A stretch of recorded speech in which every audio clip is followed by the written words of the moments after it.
Bienvenue dans cet atelier, se sentir en confiance dans ses capacités et ses choix. Je suis Laetitia Blucou, sophrologue, et j'accompagne de jeunes parents dans leur cheminement vers la parentalité, dans la préparation à la grossesse, à la naissance, mais aussi dans l'après, quand les enfants sont là et quand les choses peuvent devenir un peu chaotiques, compliquées.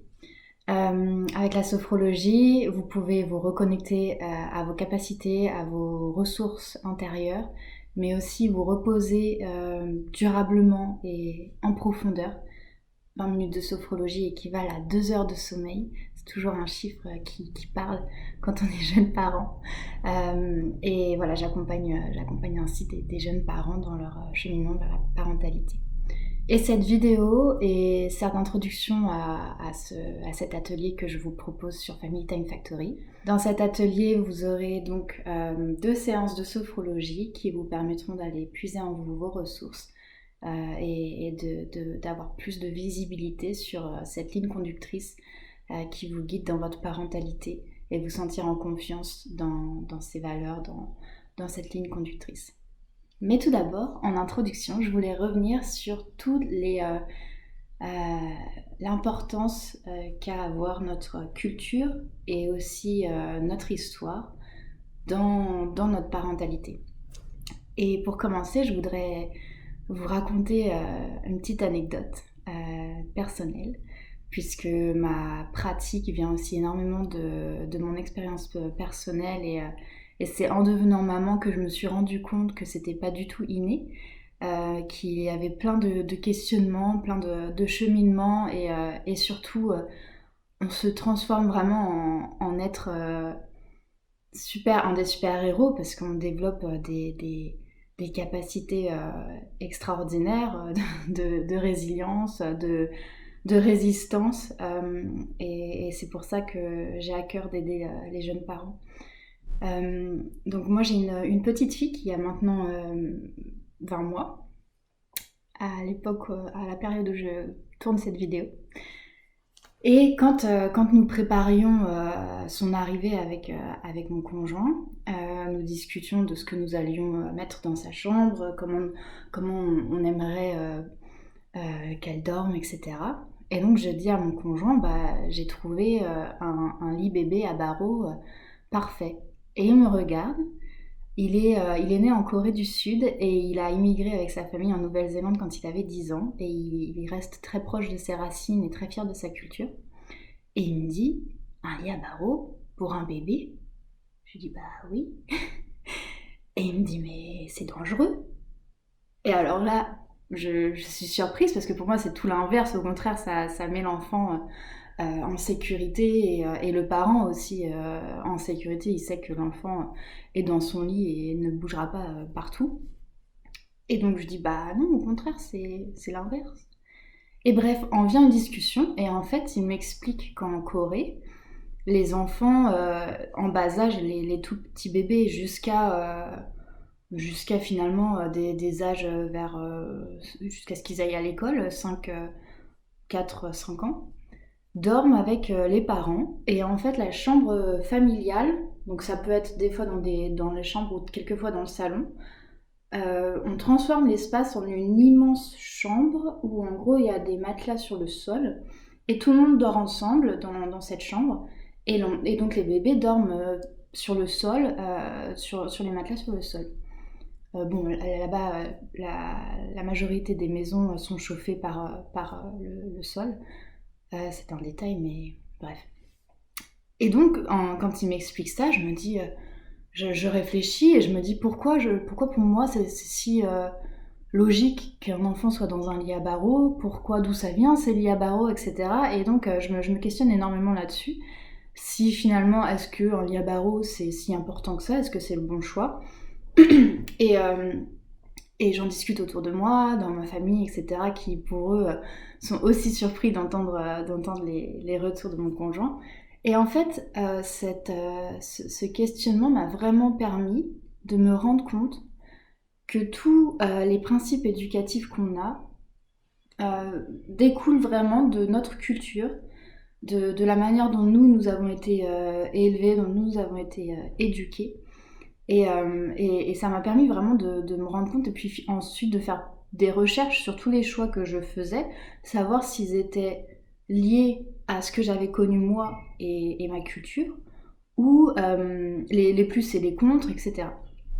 Et puis au final, on a décidé d'aller pour la motricité libre et puis de laisser notre fille dormir près de nous jusqu'en bas âge, et puis ensuite on l'a mise dans sa chambre. Donc c'était une sorte de compromis entre les deux. Mais, mais voilà, c'était intéressant en tout cas. Et je voulais partager cette anecdote avec vous parce que moi, ça m'a vraiment ouvert les yeux sur l'importance de notre culture et de notre éducation dans les choix que l'on fait en tant que parents. Une fois que ça s'est dit, je voudrais aussi vous pointer d'autres petits exemples comme ça. Donc moi, j'ai beaucoup voyagé et j'ai vécu dans plein de pays différents. Plein de pays, c'est relatif, mais j'ai vécu dans plusieurs pays et qui ont des cultures très différentes les uns des autres. Mais pour autant, j'étais pas confrontée à toutes ces questions de parentalité à ce moment-là. Mais pour d'autres exemples, par exemple en Allemagne où je vis actuellement, c'est tout à fait commun de faire ce qui s'appelle un accouchement ambulatoire, c'est-à-dire qu'on rentre à l'hôpital, on donne naissance, et si tout va bien, on peut ressortir le jour même ou le lendemain. Et on continue son postpartum chez soi, accompagné d'une sage-femme, alors qu'en France, ça paraît complètement fou, et voilà, on reste au moins 3 jours à l'hôpital, il me semble, à la maternité, pour s'assurer que tout va bien, tout rentre en place, etc. Il y a plein d'autres anecdotes comme ça que j'ai rencontrées sur mon passage. Le fait que aussi le postpartum, la manière dont il est mis en place et comment la femme est célébrée ou comment la femme est choyée dans différentes cultures. Pareil, en Corée du Sud, ils ont des hôpitaux, enfin les maternités ont des endroits spéciaux pour le postpartum où les femmes peuvent aller pendant un mois, et en gros des aides-soignants vont prendre soin d'elles, de leurs enfants, pendant qu'elles se remettent. Et elles vont avoir une alimentation particulière pour que leur corps puisse se remettre, etc. Donc le mois d'or en Asie est quelque chose d'essentiel, et vraiment la femme est mise dans un cocon, on prend soin d'elle et on s'assure qu'elle a tout ce qu'il faut pour se sentir bien et pour que son corps récupère. Et ça se voit aussi dans plein de, de sociétés et de cultures qui peuvent paraître un peu encore archaïques, mais où simplement il faut que la femme soit capable de se remettre complètement au travail une fois qu'elle est remise de son accouchement. Et donc, dans des pays en Afrique, on va vraiment, pareil, prendre soin de la femme pendant au moins un mois. Elle va être mise à l'écart et dans un endroit où elle sera vraiment choyée, où tout le monde prendra soin d'elle, le village prendra soin d'elle, pour qu'elle se remette, et qu'une fois que ce postpartum sera terminé, elle est capable de se remettre complètement au travail et d'aider la société, quoi. Et pour finir sur ce sujet du postpartum, il faut savoir aussi qu'en France, au Moyen-Âge et avant le Moyen-Âge, il y avait, cette période était appelée les Relevailles, et en fait, tout le village s'organisait autour de la femme qui venait de donner naissance pour s'occuper d'elle et s'assurer qu'elle avait tout ce dont elle avait besoin pour se remettre de cet accouchement, afin que donc généralement ça durait un mois, et après ce mois, donc elle était prête à se remettre au travail et à reparticiper en fait à la vie du village. Mais voilà, on voit aussi que après ça a été empreint de pas mal de connotations religieuses, mais on voit que même dans notre culture et dans notre histoire, les choses ont évolué et les choses changent en fonction des évolutions de la société et la manière dont tout cela fonctionne. Et le message que je veux faire passer avec ces anecdotes, avec ces informations, c'est qu'on est baigné dans notre culture et aussi dans notre histoire personnelle quant au choix éducatif qu'on fait. C'est vraiment un fait, et en fait aujourd'hui on a accès à énormément d'informations avec internet, mais aussi avec les lectures, etc., on voyage facilement et en fait c'est très intéressant de voir si les choix que l'on fait sont objectivement parlant découlent de notre histoire personnelle, de notre culture, parce que ça peut être aussi différent avec notre partenaire.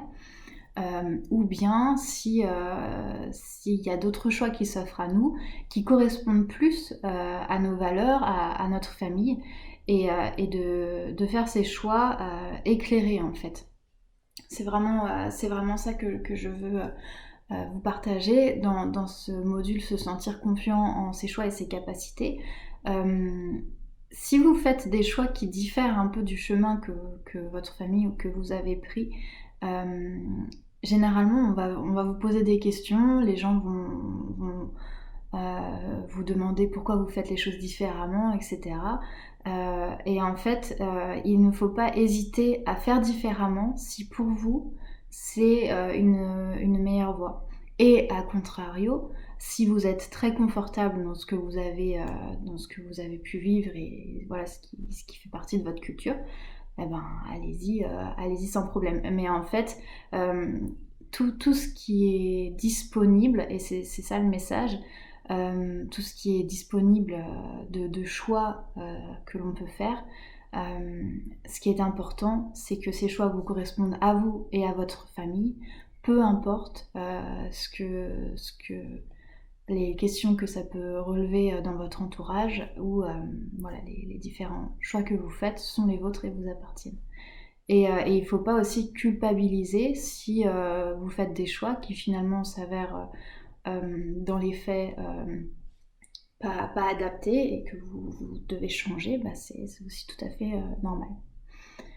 Il faut vraiment s'écouter, expérimenter et trouver ce qui est le plus confortable pour vous. Et ensuite, dans ce sujet aussi, je voudrais vous parler de tout ce qui est émotion. Alors c'est un sujet que j'aborde en détail dans l'autre atelier que je propose sur Family Time Factory, mais il me semblait quand même important d'en parler ici pour tout ce qui est pareil, héritage et regarder objectivement les choix que l'on fait. Il faut savoir qu'on a tous des blessures émotionnelles. Des blessures émotionnelles qui sont généralement liées à notre enfance.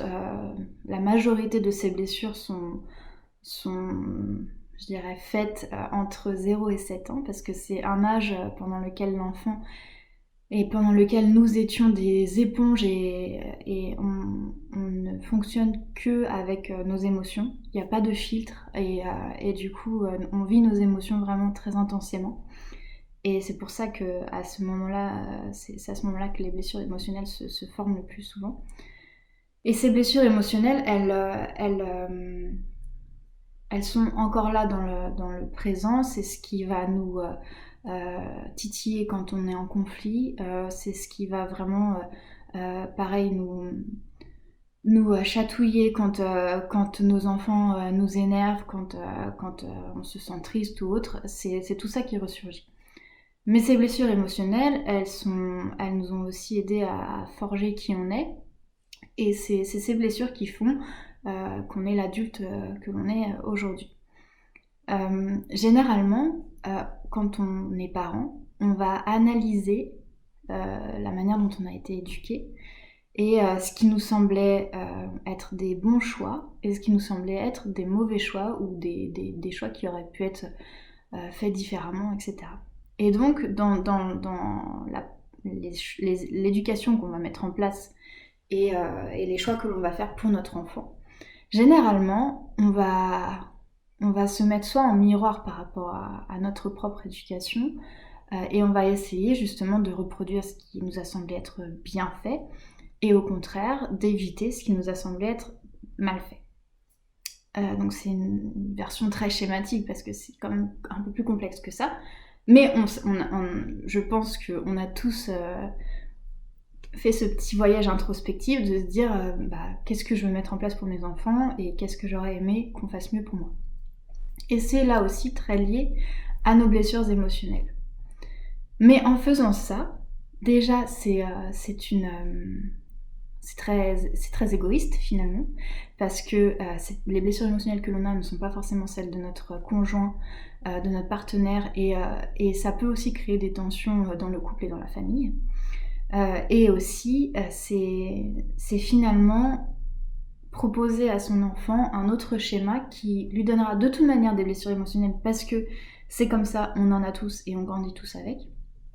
Et en fait, généralement, on observe que il y a un effet miroir et les mêmes blessures émotionnelles entre les grands-parents et les petits-enfants, puisque justement, on est dans ce jeu de je fais différemment de mes parents. Mes parents ont peut-être été trop laxistes, alors je vais être un peu plus rigoureux et un peu plus, je vais serrer un peu plus la vis. Alors mon enfant va être à son tour un peu plus laxiste parce qu'il aurait préféré avoir un peu plus de liberté. Et bref, il y a des schémas comme ça qui se répètent de génération en génération.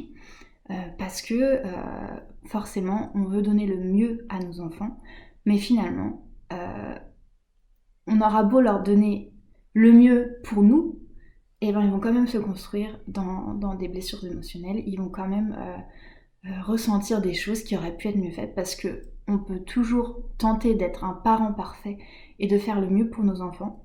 Ce sont des petits êtres qui ont leurs propres sentiments et leur propre manière de fonctionner, et il y aura toujours de toute manière des choses qui seront imparfaites pour eux. Donc ça, c'est un point aussi que je trouve très important pour prendre du recul, et simplement se dire que on fait au mieux, on fait ce qui nous semble être le mieux pour nos enfants, avec amour. Et si vous êtes dans ces démarches, de toute manière, si vous êtes dans cet atelier, c'est que tout ce que vous voulez donner à votre enfant, c'est du positif, et voilà, c'est le mieux. Mais pour autant, il ne faut pas se perdre là-dedans, et il faut arrêter de culpabiliser par rapport aux émotions qu'on a et par rapport à l'éducation que l'on veut donner, qui sera de toute manière imparfaite. On n'est pas un parent parfait. Par contre, on peut être un parent heureux, et ça a vraiment énormément d'impact sur nos enfants et sur leur comportement et comment ils se trouvent. Donc un premier pas pour se sentir confiant dans ses valeurs et ses capacités, c'est se dire que l'on fait au mieux. On fait au mieux pour nous, par rapport à ce qu'on a vécu, par rapport à nos blessures émotionnelles, et par rapport à l'éducation que l'on veut donner à notre enfant. Et on fait au mieux aussi pour notre famille, pour notre partenaire. C'est très important de discuter et de se rendre compte voilà, des différences et des choses qui sont importantes pour l'un et pour l'autre. Pour résumer cette vidéo de quelques minutes, on est toujours enfermé dans notre intériorité, et on vit notre parentalité à travers notre prisme, à travers notre histoire, nos blessures émotionnelles, notre culture. Et c'est, je pense, un pas important dans la confiance en ses capacités et en ses valeurs, de regarder ce qui est important pour nous, d'où ces choix viennent, de prendre conscience de ce qui est subjectif et de ce qui est objectif, de ce qui est un choix qu'on a mis en place dans le couple, ou des choses qui nous sont très importantes personnellement. Et donc c'est un premier travail que je vous propose de faire dans le carnet de bord, c'est d'identifier ces différentes valeurs qui sont importantes pour vous. Et aussi se dire qu'il y aura toujours des manières de faire différemment. Il y aura toujours des personnes qui poseront question sur les choix que vous faites. Mais quand vous savez d'où viennent ces choix, alors c'est plus facile de se sentir en confiance et de voir aussi la ligne directrice en fait, et de comprendre pourquoi vous avez fait ces choix-là. C'est le premier exercice que je vous propose dans le carnet de bord. Pour vous décrire un peu plus cet atelier, il y a cette vidéo introductive, et ensuite vous avez 2 séances de sophrologie. Pour ces séances de sophrologie, je vous propose de vous installer confortablement Vous pouvez vous allonger ou vous asseoir en fonction de ce qui vous semble le plus confortable dans un espace calme où vous êtes à l'écart, dans un temps pour vous, vraiment, où vous n'aurez pas vos enfants qui courent à côté ou autre. Vous pouvez le faire avant d'aller vous coucher par exemple, ou à un autre moment calme dans la journée. Vous vous allongez ou vous vous asseyez confortablement, et je vous invite à mettre aussi une petite couverture sur vous, parce qu'on peut souvent se sentir un peu au frais quand on est plongé dans cet état de conscience modifié, puisque c'est ce que la sophrologie vous apporte aussi. Voilà. Et puis peut-être un petit verre d'eau, parce qu'on peut avoir aussi un petit peu soif après. Donc je vous invite à faire ces séances de sophrologie à votre rythme, de vraiment prendre le temps de faire ces voyages introspectifs et de noter dans le carnet de bord les différentes images, les différentes choses que ça vous amène. Ça peut être des images, ça peut être des sons, ça peut être des mots. De noter tout ça. Et vous verrez aussi que si vous les refaites, vous aurez peut-être d'autres cheminements. Donc c'est très intéressant de prendre note et de voir comment ça évolue, s'il y a des choses qui changent ou pas. Je vous souhaite de bonnes séances, et n'hésitez pas à me dire ce que vous en avez pensé. S'il y a des choses à améliorer, s'il y a des choses qui vous ont surprise ou autres. Et j'espère que cet atelier vous aidera à vous sentir plus en confiance dans vos choix et dans vos valeurs et vos capacités.